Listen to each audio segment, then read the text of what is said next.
और शुरुआत करें बड़ी खबर के साथ। मोदी सरकार के शपथ ग्रहण का निमंत्रण पत्र सामने आया है। जिन लोगों को शपथ ग्रहण समारोह के लिए बुलाया गया है उन्हें यह निमंत्रण पत्र भेजा जा रहा है। निमंत्रण पत्र की पहली झलक न्यूज 18 इंडिया पर आप एक्सक्लूसिव देख रहे हैं। तो ये तस्वीर आपको दिखा रहे, देखिए ये निमंत्रण पत्र है जिसमें ये पहला एक्सक्लूसिव निमंत्रण पत्र आपको दिखा रहे हैं, जिसमें उन लोगों को निमंत्रण पत्र जाएगा जिन लोगों को न्योता दिया गया है भारत के प्रधानमंत्री एवं केंद्रीय मंत्री परिषद के शपथ ग्रहण समारोह के अवसर पर राष्ट्रपति भवन और साथ ही नई दिल्ली में रविवार शाम 7:15 बजे का ये निमंत्रण हिंदी और इंग्लिश दोनों में ही ये निमंत्रण पत्र आपको दिखा रहे हैं। मोदी सरकार के शपथ ग्रहण का सबसे एक्सक्लूसिव निमंत्रण पत्र, जिन लोगों को शपथ ग्रहण समारोह के लिए बुलाया गया है उन्हें यह निमंत्रण पत्र भेजा जा रहा है और जिसमें साफ तौर पर लिखा गया है। निमंत्रण पत्र की पहली झलक आपको न्यूज 18 इंडिया पर एक्सक्लूसिव दिखा रखे हैं। हिंदी और इंग्लिश दोनों ही भाषाओं में जो है ये निमंत्रण पत्र छापा गया है। भारत के प्रधानमंत्री एवं केंद्रीय मंत्री परिषद के शपथ ग्रहण समारोह के अवसर पर राष्ट्रपति भवन नई दिल्ली में रविवार शाम 7:15 पर। हालांकि देखने वाली बात ये होगी कि आखिर किस किस को जो है ये निमंत्रण पत्र भेजा जाता है। हालांकि प्रथा ये कहती है कि जब भी इस तरीके के मंत्री परिषद इस तरीके के कार्यक्रम होते हैं तो विपक्ष के जो बड़े नेता हैं, जिसमें चाहे राहुल गांधी की बात की जाए, सोनिया गांधी, अखिलेश यादव, इन तमाम लोगों को भी जो है न्योता भेजा जाता है। तो अब ऐसे में ये तमाम नेता पहुंचेंगे या नहीं पहुंचेंगे, क्योंकि इससे पहले भी आपको याद होगा 2014, 2019 और अब क्योंकि 2024 की बात हो रही है, तीसरे टर्म की बात हो रही है, 2014 और 2019 दोनों में ही जो है विपक्ष को भी बकायदा न्योता भेजा जाता है। तमाम बड़े भारतीय जनता पार्टी के लीडर्स जो है वो कल आपको नजर आएंगे, जिसमें प्रधानमंत्री नरेंद्र मोदी के अलावा वो तमाम पुराने नेता जो अटल बिहारी वाजपेयी के साथ भारतीय जनता पार्टी की जिन्होंने नींव रखी थी, जिसमें लाल कृष्ण आडवाणी और मुरली मनोहर जोशी जैसे बड़े नेता जो है कल वो आपको शपथ ग्रहण समारोह में नजर आ सकते हैं। हालांकि इससे पहले आपको याद भी होगा कि लाल कृष्ण आडवाणी की तबीयत जो है वो काफी ज्यादा ठीक नहीं है। तो ऐसे में कल सबसे पहले प्रधानमंत्री नरेंद्र मोदी पहुंचे लाल कृष्ण आडवाणी से मुलाकात करने के लिए और उसके बाद जो है मुरली मनोहर जोशी से मुलाकात करने के लिए पहुंचे। हालांकि इसके बाद जो है हमने ये भी देखा पूर्व राष्ट्रपति रामनाथ कोविंद से मुलाकात करने के लिए भी पीएम मोदी पहुंचे। तो यानी कि 9 जून शाम 7:15 बजे वो कार्यक्रम जब तीसरी बार देश के प्रधानमंत्री के तौर पर मोदी शपथ लेते हुए नजर आएंगे। शाम को 7:15 बजे का यह कार्यक्रम होगा और इतना ही नहीं, कई विदेशी मेहमान जो है वो भी पहुंच सकते हैं। कहा जा रहा है कि मालदीव के राष्ट्रपति जो है वो भी पहुंच सकते हैं। हालांकि अभी लिस्ट आनी जो है पूरी बाकी है कि आखिर कौन कौन से नेता जो है वो पहुंचेंगे, लेकिन ये आपको एक्सक्लूसिव तस्वीर दिखा रहे हैं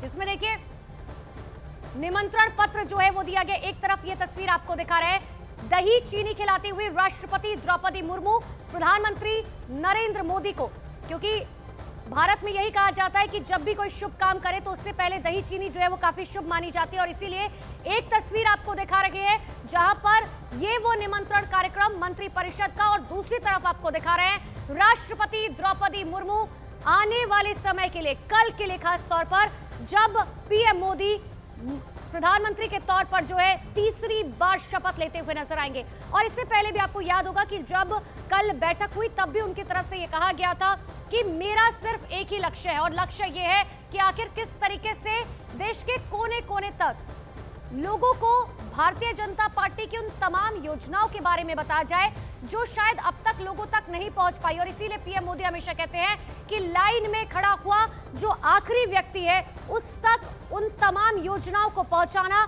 हमारा सबसे बड़ा लक्ष्य है। और कल जब प्रधानमंत्री नरेंद्र मोदी संबोधन दे रहे थे सबसे पहले उन्होंने तमाम सहयोगी दलों को धन्यवाद किया और उन्होंने इस बात को एक्सेप्ट किया कि देखिए जनता ने जो भी निर्णय दिया है उसको हम स्वेच्छा से स्वीकार करते हैं और आने वाले चुनावों के साथ साथ हम जनता को इस बात के लिए आश्वस्त करते हैं कि जो भी कमी रह गई है उसे पूरा किया जाएगा।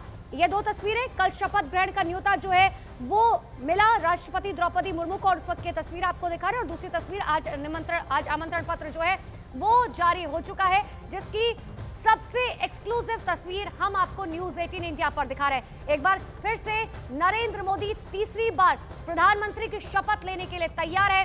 हालांकि जो वादा भारतीय जनता पार्टी की तरफ से किया गया था, जो दावा बीजेपी कर रही थी कि अब की बार 400 पार, वो नहीं हो पाया। लेकिन बावजूद इसके जिस भी तरीके से भारतीय जनता पार्टी का जो भी मार्जिन रहा, शाम को बकायदा जो कार्यक्रम तय था भारतीय जनता पार्टी का, प्रधानमंत्री नरेंद्र मोदी का, वो पहुंचे बीजेपी कार्यालय।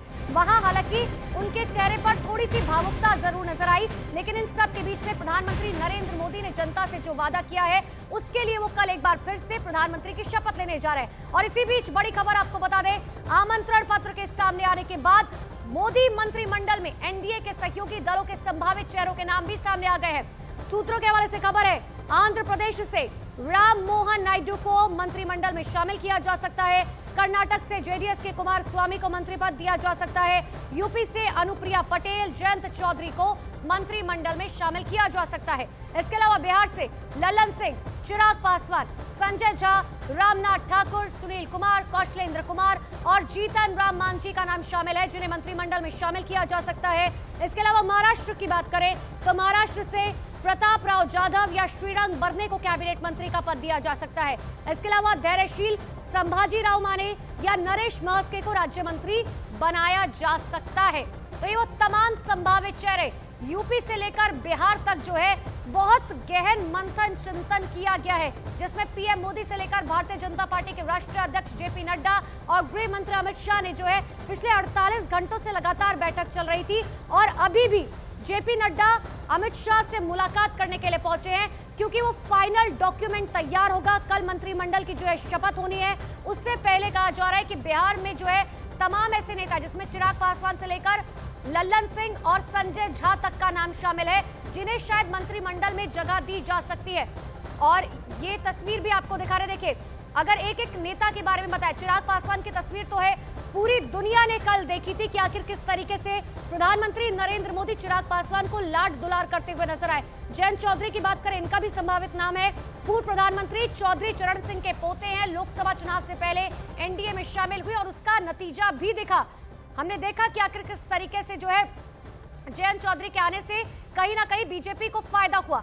अनुप्रिया पटेल की बात करें, यूपी के मिर्जापुर से जीत की हैट्रिक लगा चुकी है, पहले भी मंत्रिमंडल में शामिल रह चुकी है।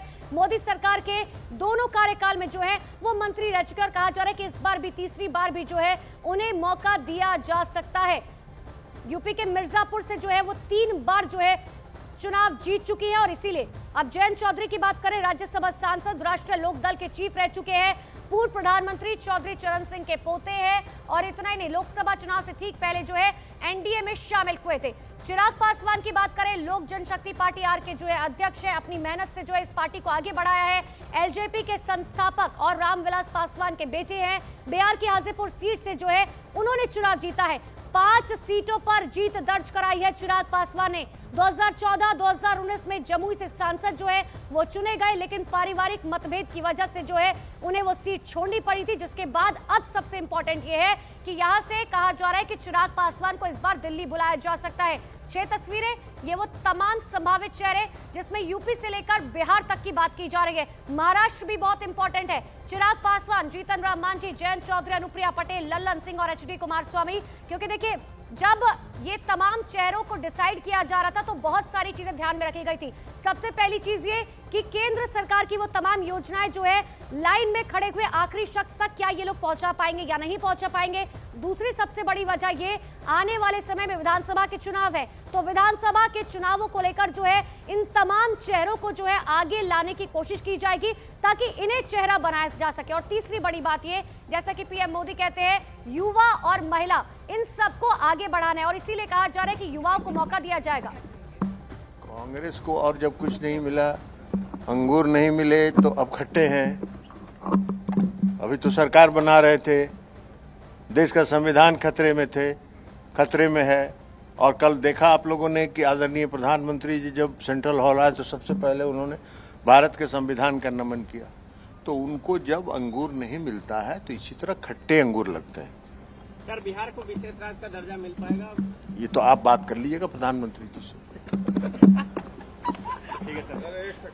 तो लल्लन सिंह को आप सुन रहे थे, वो सीधे तौर पर देखिए किस तरीके से कांग्रेस पर वार करते हुए कह रहे हैं कि देखिए कल तक तो आप कह रहे थे कि सरकार बनाएंगे, लेकिन आज आपको दिक्कत है। और अगर कोई भी सवाल जवाब मीडिया के हैं तो एक काम कीजिए, सीधा जाके जो है राहुल गांधी से पूछे, क्योंकि हम भी जानना चाहते हैं उन सवालों के जवाब। एक तरफ अमित शाह जो है वो जेपी नड्डा से मुलाकात करें, अमित शाह के घर पर जेपी नड्डा पहुंचे, बैठक चल रही है, फाइनल डॉक्यूमेंट तैयार किया जा रहा है। दूसरी तरफ कांग्रेस की बात करें, CWC कांग्रेस वर्किंग कमेटी की बैठक की शुरुआत हो चुकी है, जिसमें यह भी कहा जा रहा है, अंदर खाने से जानकारी, एक सुर में नेताओं का यह कहना है कि हम चाहते हैं कि विपक्षी दल के नेता के तौर पर राहुल गांधी जो है वो आगे आए, क्योंकि 5 बार का टर्म अपना पूरा कर चुके हैं और यही वजह 2004, 2009, 2014, 2019 और अब 5वीं बार 2024 जब राहुल गांधी जो है 5वीं बार सांसद चुने गए हैं, तो वो विपक्ष में जो है अगर विपक्षी दल के नेता चुने जाते हैं तो ऐसे में वो अपनी बात खुले तौर पर जो है संसद के अंदर रख सकते हैं और जो भी मुद्दे हैं वो सरकार से पूछे जा सकते हैं सवालों को लेकर। ये 6 तस्वीर आपके सामने, जिसमें चिराग पासवान, जीतन राम मांझी, जयंत चौधरी, अनुप्रिया पटेल, ललन सिंह और HD कुमारस्वामी का नाम निकलकर सामने आ रहा है।